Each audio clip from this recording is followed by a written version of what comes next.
100% guarantee, কোনো রকম ঝামেলা ছাড়াই সহজেই বানিয়ে নাও পারফেক্ট চিতই পিঠা।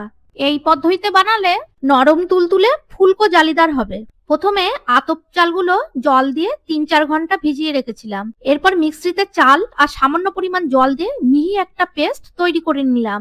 এরপর ব্যাটারটা 1 মিনিট খুব ভালো করে মিশিয়ে নিলাম। এরপর স্বাদ মতো লবণ আর উষ্ণ গরম জল দিয়ে ব্যাটারটা পাতলা করে নিলাম।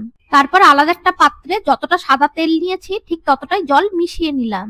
এরপর ব্যাটারের মধ্যে 1/2 চামচ বেকিং পাউডার মিশিয়ে নিলাম। ব্যাটারটা দেখলেই বুঝতে পারছো ঠিক এরকম একটা পাতলা ব্যাটার বানাতে হবে। চিতই পিঠা বানানোর জন্য আমি একটা আপ্পাম প্যান নিয়েছি। এটাই খুব সুন্দরভাবে চিতই পিঠা বানানো যায়। এটা খুবই কম দাম। এটা লিংক লাগলে কমেন্ট করেও দিয়ে দেব। এরপর প্যানটা ভালো মতন গরম করে তেল আর জলের মিশ্রণ ব্রাশ করে অল্প অল্প করে ব্যাটার দিয়ে দিলাম। তারপর ঢাকনি চাপা দিয়ে লো আছে 3 মিনিট রান্না করে নিলেই রেডি। এরপর কাঠি দিয়ে তুললেই দেখবে খুব সুন্দরভাবে উঠে আসছে।